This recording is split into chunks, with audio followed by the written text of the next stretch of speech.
The text message arrived at 3:47 p.m. on a Tuesday. Family group chat. 17 members. My mother's announcement. Family dinner this Saturday at 6 p.m. Everyone please come. We have exciting news about Jessica's promotion. Jessica, my older sister.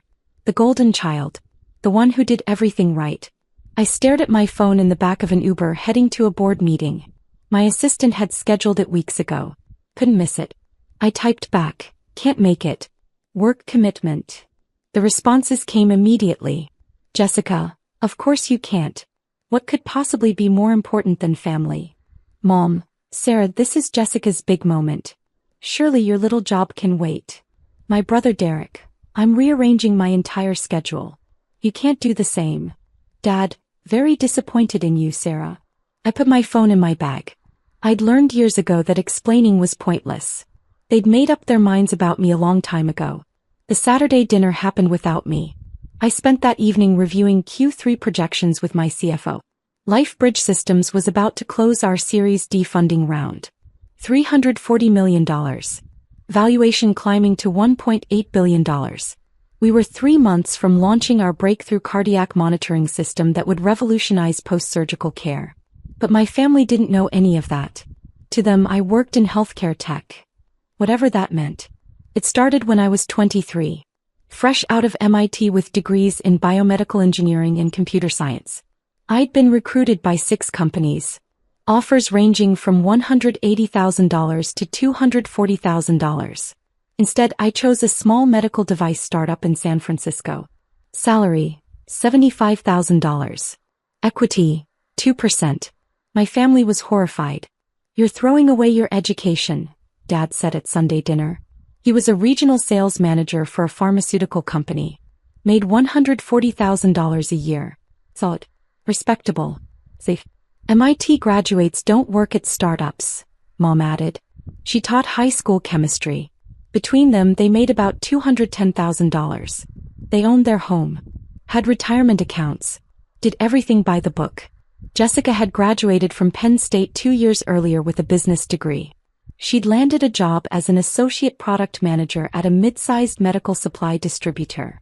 Started at $68,000. By the time I graduated, she was making $82,000 as a senior associate. Your sister has benefits, Mom reminded me constantly. Health insurance, 401k matching, paid time off. What do you have? I had equity in a company no one had heard of. Stock options that might be worthless. 16-hour days in a warehouse converted into office space. Ramen for dinner 4 nights a week. But I believed in what we were building. Dr. Chen, our founder, had lost his wife to a postoperative complication that should have been detected earlier. He'd spent 8 years developing a wireless monitoring system that could predict cardiac events before they became critical. The technology was brilliant. The execution was chaotic. But we were onto something real. 3 years later, that startup was acquired by a larger medical device company for $180 million. My 2% became $3.6 million after taxes. I was 26 years old. I didn't tell my family about the acquisition. They knew I'd changed jobs, but assumed it was just another lateral move in my unstable career path. Jessica had just been promoted to product manager. Salary, $95,000. Mom threw her a party. Invited 37 relatives. I used my acquisition money to start LifeBridge Systems with 2 former colleagues. We'd identified a massive gap in remote patient monitoring. Hospitals were losing patients to preventable complications because continuous monitoring ended when patients went home. We built an AI-powered system that could detect subtle changes in cardiac rhythm, blood pressure, and oxygen levels. Our algorithms could predict heart attacks, strokes, and pulmonary embolisms an average of 47 hours before traditional symptoms appeared. We started in my apartment. 3 founders, sleeping 4 hours a night, living on pizza and ambition. 2 years later, we had FDA approval for our first device. 4 years later, we had contracts with 147 hospitals across 18 states. 6 years later, we had 412 employees, $180 million in annual revenue, and venture capital firms fighting to invest in our Series D round. But at family dinners, when someone asked what I did, I said, I work in healthcare tech.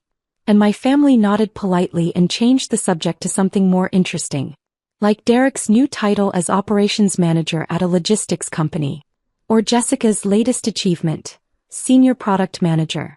Salary, $118,000. The dinner I missed turned out to be exactly what I expected. My cousin Rachel sent me photos afterward. Jessica standing in my parents' living room, holding a champagne glass, making an announcement. She'd been promoted to Director of Product Strategy. Salary, $142,000. First time anyone in our immediate family had broken $140,000. We're so proud of you, Mom said in the photo, arm around Jessica's shoulders. Dad raised his glass. To our successful daughter. Derek posted on Instagram, sister crushing it in the corporate world. Some of us are out here making it happen. The caption felt pointed. I liked the post and moved on. 3 weeks later, another family dinner. This time I could attend. Sunday at 5 p.m. I arrived 15 minutes late because a crisis call with our lead investor ran long. We were finalizing terms for the Series D. I'd spent 90 minutes on Zoom negotiating valuation. I walked into my parents' house wearing jeans and a sweater. Jessica was in business casual. Blazer. Pressed pants. She looked like she'd come from the office, even though it was Sunday. Nice of you to show up, she said when I walked into the kitchen. Traffic was bad, I lied. From where? Don't you work from home? I had a meeting. On Sunday. She raised her eyebrows. Must be important. Mom called us to the table. Pot roast. Mashed potatoes. The same meal she'd been making for 23 years. We sat. Dad said grace. We ate. So, Sarah, Derek said after 10 minutes of small talk. What exactly do you do? Like day to day?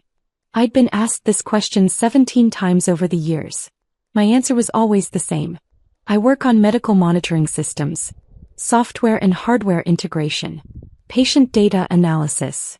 That sounds very technical, Mom said in a tone that meant she had no idea what I was talking about and didn't care to learn. It is, I said. Do you manage anyone? Derek asked. I managed 412 employees. I had 7 direct reports, including our CTO, CFO, and VP of Clinical Operations. A few people, I said. A few. Jessica laughed. That's adorable. I manage 15 people now. Full P&L responsibility. $47 million budget. It's intense. That's impressive, I said. And I meant it. Jessica was good at her job. She worked hard. She'd earned her success. What's your budget? Derek asked me. I don't really work with budgets, I said.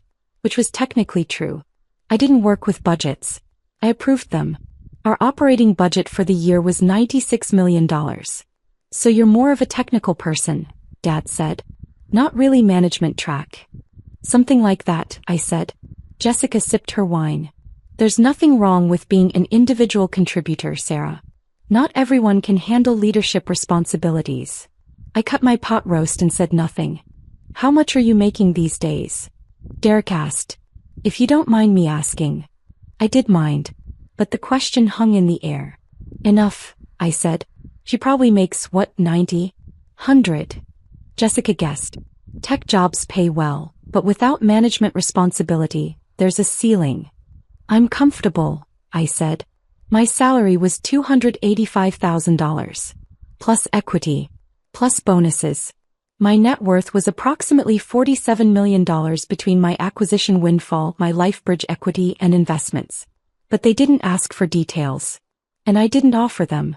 Well, I'm just proud that someone in this family finally broke into 6 figures, Mom said, beaming at Jessica. Your father and I never managed that, even with both our salaries combined. It's a huge milestone, Dad agreed. Director level at 32. That's exceptional. Jessica smiled. I've worked really hard. It shows, I said quietly. After dinner we moved to the living room. Coffee and pie. Mom brought out photo albums. Pictures of Jessica's college graduation. Her first apartment. Her promotion celebration last month. Do you have any pictures from work, Sarah? Mom asked. What's your office like? It's nice, I said. Pretty standard tech office. Open floor plan? Derek asked. I've heard tech companies do that. Sounds distracting. We have a mix, I said. Private offices for senior people. Collaborative spaces for teams. Do you have your own office? Jessica asked. I do. That's surprising for someone without direct reports, she said. Must be nice. I had a corner office on the 8th floor of our building in downtown San Francisco. Floor-to-ceiling windows. View of the bay. My name on the door. And on the building directory. Sarah Chin, CEO and co-founder. But they didn't ask. And I didn't tell them. The invitation arrived 6 weeks later. Medical Technology Innovation Summit. Boston Convention Center. March 15th to 17th. 3 days of keynotes, panels, and networking. The premier event for healthcare technology executives. My assistant forwarded it to me. You're scheduled for the opening keynote on March 16th at 9 a.m. They're expecting 2,000 attendees. I'd spoken at MCAS twice before. Once as a panelist 4 years ago. Once as a keynote 3 years ago. This year they wanted me to deliver the opening address for the entire conference. The theme, Revolutionizing Patient Care Through Predictive Technology. My speech was already written. 45 minutes on how LifeBridge Systems had reduced post-operative mortality rates by 34% in hospitals using our monitoring systems. How our AI had saved 2,847 lives in the past 18 months. How we were expanding into home care, rehabilitation facilities, and nursing homes. I confirmed my attendance.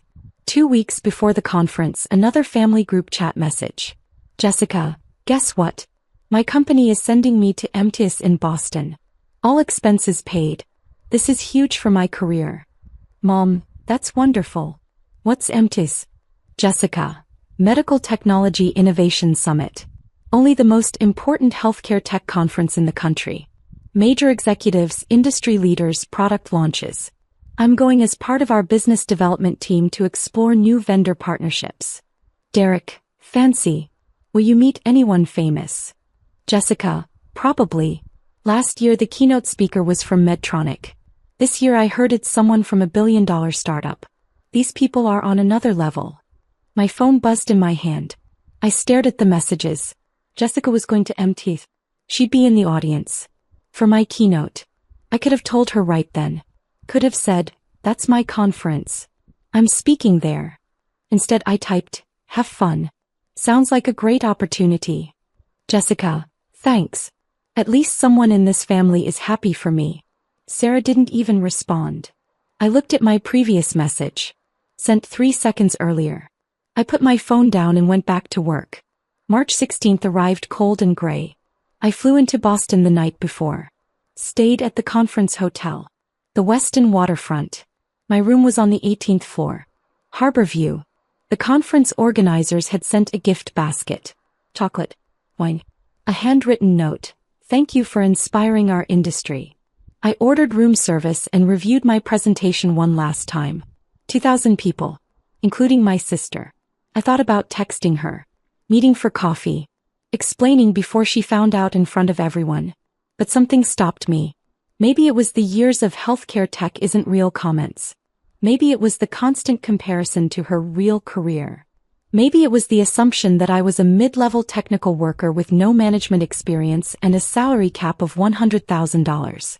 Or maybe I was just tired of explaining myself to people who had already decided who I was. I went to sleep at 11 p.m. Woke at 6 a.m. Shower. Hair. Makeup. I put on a navy suit. Expensive. Tailored. The kind you wear when you're about to walk on stage in front of 2,000 people and tell them how your company is changing medicine. At 7:30 a.m. I went downstairs to the conference level. The main ballroom was massive. Rows of chairs stretching back into shadows. A stage with a 20-foot screen. Cameras.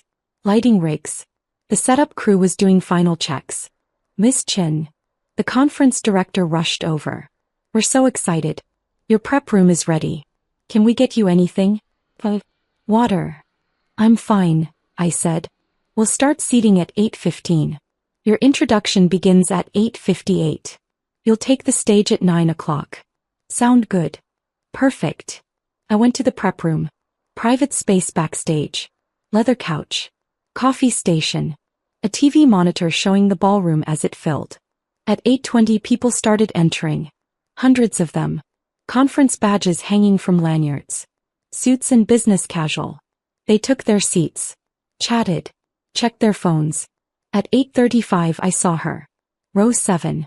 Seat 12. Wearing a burgundy dress and blazer.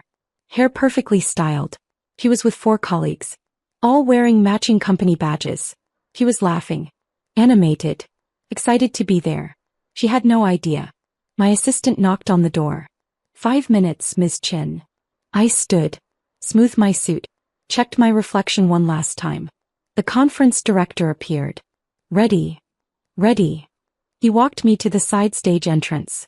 The lights were dimming in the ballroom. The screen behind the stage showed the MTS logo. A voice came through the speakers. Good morning and welcome to the Medical Technology Innovation Summit. We have an incredible program lined up for you over the next 3 days.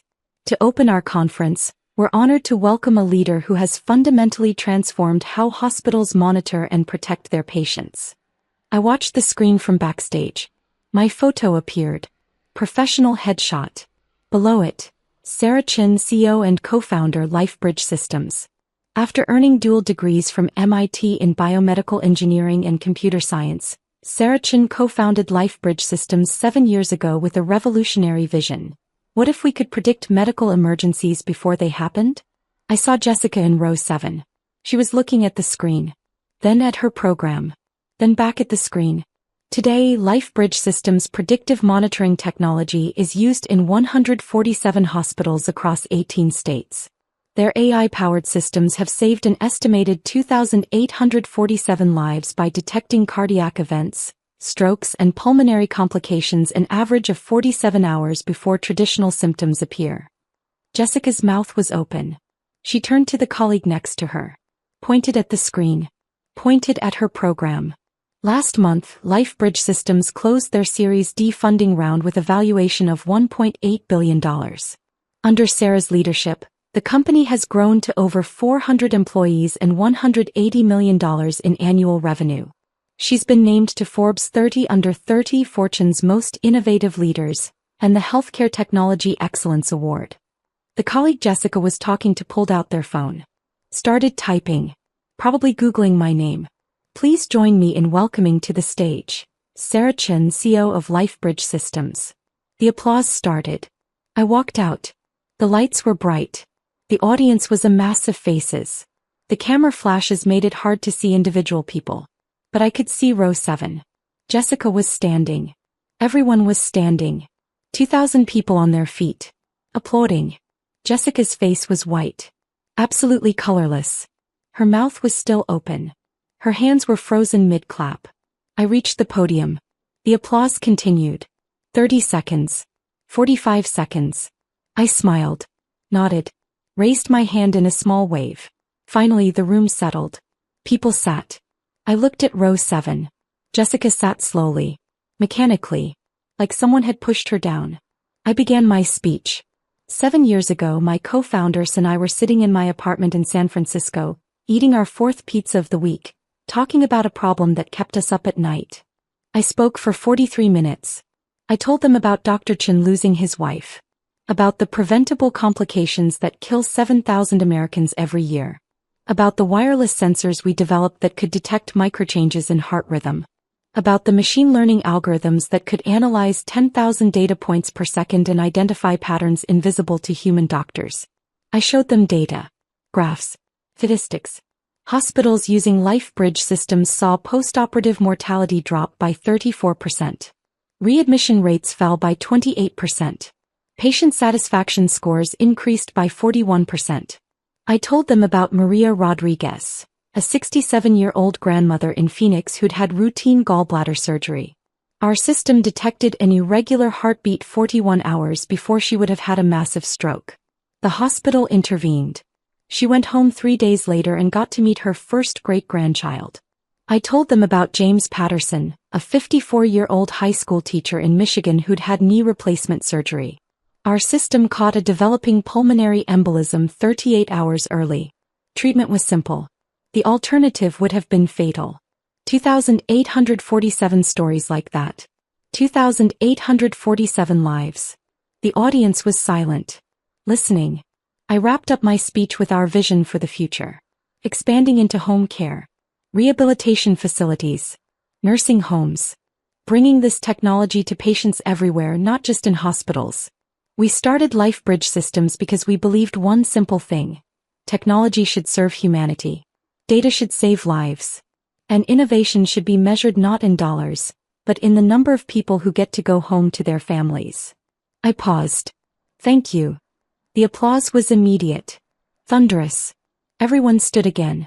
I looked at row 7. Jessica was standing. But she wasn't clapping. She was just staring at me. Her colleagues were clapping. Enthusiastically. The woman next to her leaned over and said something. Jessica nodded but didn't respond. The conference director returned to the stage. Thank you, Sarah. We have time for a few questions. Hands shot up across the ballroom. 20 minutes of Q&A. Questions about our technology, our funding, our expansion plans, our partnership strategy. A woman in row 12 stood. Ms. Chen, your company is clearly positioned for significant growth. Are you considering an IPO? We're exploring all options, I said carefully. Our focus right now is on delivering value to patients and healthcare providers. When the time is right for an IPO, we'll make that decision based on what serves our mission best. More questions. More answers. Finally, the conference director wrapped up. Let's give Sarah Chen one more round of applause. They stood again. I waved, smiled, walked off stage. Backstage, the conference director was beaming. That was incredible. Absolutely incredible. We're already getting tweets about it. You're trending on healthcare tech Twitter. Glad it went well, I said. The networking reception is at 11. We'd love to have you there. And we're doing press interviews at 2 if you're available. I'll be at both, I said. My assistant appeared with my phone. 17 messages. 3 from my CFO about the press coverage. 2 from our VP of Communications about interview requests. 5 from investors and board members congratulating me. And 7 from my family group chat. I opened the group chat. Derek, Sarah? Derek, you're the CEO of $1 billion company? Mom, Sarah, is this true? Are you really the person who just spoke? Dad, we had no idea. Derek, Jessica just sent me a video. That's definitely you on stage. Mom, why didn't you tell us? Derek, this is insane. You've been sitting at our dinners letting us talk about our jobs like, wow. There were no messages from Jessica. I put my phone away. The networking reception was in the main exhibition hall. Hundreds of people. Vendor booths. Cocktail tables. I was immediately surrounded by executives, investors, and journalists. Ms. Chen, I'm from MedTech Daily. Could we get 5 minutes? Sarah, we'd love to discuss a potential partnership with our hospital network. I've been following LifeBridge for 2 years. Your presentation was phenomenal. I worked the room, smiled, shook hands, exchanged business cards, had the same conversation 40 times. At 11:47 I saw Jessica. She was standing near the LifeBridge Systems booth. Our marketing team had set up a display. Photos of our technology. Monitors showing our interface. Testimonials from hospital administrators. She was reading one of the testimonials. I walked over. Hi, Jessica. She turned. Her face was still pale. Sarah. Her voice was flat. So, this is what you do? Yes. You're the CEO of $1 billion company. $1.8 billion, I said. At last valuation. She blinked. And you never mentioned this. Not once. Not at any family dinner. Not when Mom asked about your job. Not when Derek asked about your budget. I did mention it, I said calmly. I told you I work in healthcare tech. You said you work in healthcare tech. Not that you run a healthcare tech company. Not that you're. She gestured at the booth. At the conference. At everything. This. You never asked, I said. Her face flushed. I never asked. Sarah, we talked about careers constantly. You sat there at dinners while we discussed our jobs. While I talked about managing 15 people and my $142,000 salary and my... She stopped. You let us think you were some mid-level technical worker. I never said that. You never corrected us. People were starting to look. I lowered my voice. Jessica, every time I tried to talk about my work, you changed the subject. Every time someone asked what I did, you answered for me. Healthcare tech, in that dismissive tone. Like it wasn't a real job. Because I didn't know. Her voice broke. If you'd just told us. Would you have believed me? I asked quietly. If I'd said, I'm the CEO of a company worth $1.8 billion, would you have believed me? Or would you have thought I was exaggerating? Delusional? Trying to one-up your director promotion? She opened her mouth. Closed it. I didn't tell you, I said, because I didn't need you to know. My work speaks for itself. My company succeeds or fails based on what we build, not on whether my family understands what I do. That's not fair, she whispered. We're your family. You're right, I said. You are. And I love you. But you spent 7 years assuming the worst about my career without ever asking for details. You spent 7 years comparing your achievements to what you thought were my failures. And you never once considered that maybe I was doing okay. Her eyes were wet. I didn't mean. I know you didn't, I said gently. But it happened anyway. A man in a suit approached us. Miss Chin, I'm from Johnson & Johnson. We'd love to discuss a potential acquisition conversation. Of course, I said. I turned back to Jessica. I have to go. We can talk later if you want. She nodded. Said nothing. I walked away to discuss a potential $3 billion acquisition offer. The rest of the conference was a blur. Panels. Meetings. Interviews. Networking. I shook 200 hands. Had 150 conversations. Signed 12 NDAs for potential partnerships. Jessica and her colleagues attended several sessions. I saw them in the audience for a panel I moderated on Friday afternoon. She didn't approach me. Friday evening I flew home to San Francisco. My phone buzzed during the flight. Family group chat. Mom, Sarah, we'd like to talk. Can you come to dinner on Sunday? I stared at the message for a long time. Finally I typed, I can do Sunday at 5. Sunday dinner was uncomfortable. I arrived exactly on time. Everyone was already there. Jessica, Derek, Dad. We sat at the table. No pot roast this time. Mom had ordered Italian from the place we used to go for special occasions. So, Dad started. We've all been talking. And we owe you an apology. I said nothing. Mom continued. We had no idea what you'd accomplished. If we'd known. You would have treated me differently? I asked. Silence. That's the problem, I said quietly. My accomplishments shouldn't determine whether you respect me. Whether you take my career seriously. Whether you include me in family celebrations. We always included you, Derek protested. You uninvited me from Jessica's promotion dinner, I said. Well, you didn't technically uninvite me. You just scheduled it for a night you knew I couldn't make and then talked about how disappointed you were that I didn't prioritize family. Derek looked away. We didn't understand, Mom said. You were always so vague about work. I was exactly as detailed as you let me be, I said. Every time I mentioned a project, you changed the subject. Every time I tried to explain what we were building, you talked over me about Jessica's latest achievement.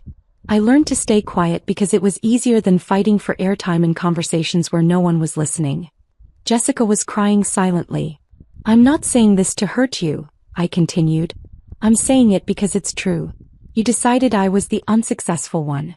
The one who made bad career choices. The one who needed advice about stability and benefits and 401 Burmese chots. And you never questioned that narrative. We were wrong, Dad said. His voice was thick. We were completely wrong. And we're sorry. I took a breath. I appreciate that. Can we start over? Mom asked. Can you tell us about your company? Really tell us. So I did. I told them about the apartment startup days. The acquisition. The founding of LifeBridge. The FDA approval process. The first hospital contract. The growth. The challenges. The victories. I told them about the Series D round. The valuation. The expansion plans. I told them about the patients. The lives saved. The families who still sent me thank you cards. They listened. Actually listened. When I finished, Derek said quietly, I'm sorry I made that comment about managing 15 people. I'm sorry I bragged about my salary. Jessica whispered. When you were making, what are you making? More than I need, I said simply. Are you a millionaire? Dad asked. Yes. How much of a millionaire? I hesitated. Do the specifics matter? I guess not, he admitted. We ate in silence for a few minutes. Finally, Jessica spoke. My colleagues at the conference wouldn't stop talking about you. About your speech. About LifeBridge. My boss asked me 3 times if I could introduce him to you. I had to admit I didn't even know what your company did. You can introduce him, I said. If you want. Really? Of course. You're my sister. She started crying again. I was so awful to you. You weren't awful, I said. You just didn't know. I should have known. I should have asked. Yeah, I said gently. You should have.